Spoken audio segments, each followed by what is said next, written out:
How's it going, everybody? I'm Digit, and this episode is about how garbage the App Store is. I just bought an iPad. I've talked about on the channel before that I'm making a card game, and the iPad's been helping me a lot with getting that done and doing what I need to do for the drawings, text, whatever, you name it, so on and so forth. But I was amazed at how crappy the App Store is. Now, I have a Android phone, and I've had a smart device for a long time, but I just don't stick around on app stores. I just kind of get in there, download what I need, and leave. I don't loaf around and look for cool stuff. That's just not me. That's not what I do. So I never have done that on my phone or anything, but I did do it on the iPad because I just downloaded it, and I haven't had an Apple device for a long time. So I wanted to see, am I really missing something? Am I missing something and not having an iPhone like everybody teases me about? Because as soon as they send me a text, they're like, you're a green text, really? I'm like, yeah, whatever. Anyway, back to the point of the story here. I download a couple of things that I need, and I just start loafing around. And I'm amazed to find that the App Store quality is pretty shitty. Now, to preface the remainder of my rant, there are amazing tools and amazing apps that exist, but I am making the argument that they are very much few and far between. So I open the App Store on my iPad, and what I find is a bombardment of apps made for kids. And they're not good apps either. They're just random shit for kids to click on with the really shitty art where the heads are too big and the mouths are too wide, and they don't teach the kid anything. It's just a stupid game where you're trying to feed them food and whatever. I don't know.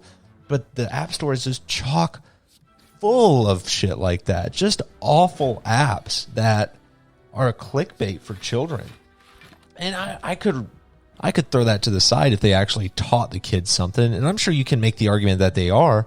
But the primary purpose of stuff like that is so heavily targeted for children should probably be more on the educational side than on the clickbaity side. Moving on, another thing that I found that I'm completely blown away by is how much stolen art is on the App Store. And I mean, I'm going to show an example right here. This is art from Yu-Gi-Oh! From one of the biggest card games in the world.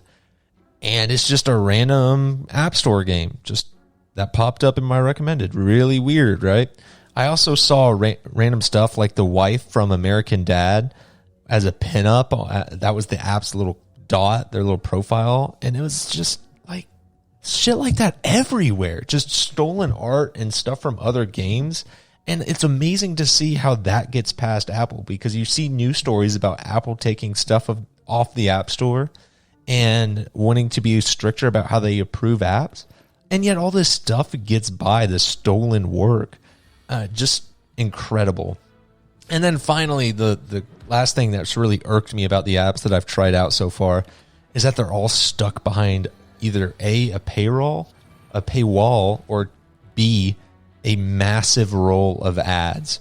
So, for example, I use Pocket. I've talked about it a little bit before, but it lets you save articles. Then you can listen to them in like a podcast while you work out or something. Super cool. But like to be able to highlight stuff as much as you want and actually save articles the way I would want to use the app to the fullest, it's like $3 a month. Now, if it was $3 flat, I might consider it, but $3 a month? I don't want to have to subscribe to this service. And I understand you got to pay for servers and shit, but like, really? And that's even on the lower side. I had downloaded Duolingo, however you pronounce it, the stupid bird that teaches you languages that was a meme for a while. I used to speak Spanish really good, and I'm trying to get back into it.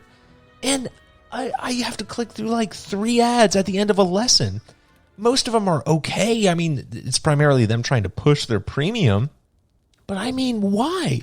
Why make me watch that many ads? It's insane. And then I'm like, all right, how much is premium? If I pay you like $3, will you stop this shit?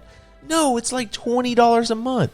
And it's the same thing with a bunch of other apps. A journaling app that I wanted to use just was like $30 a month to get all the features.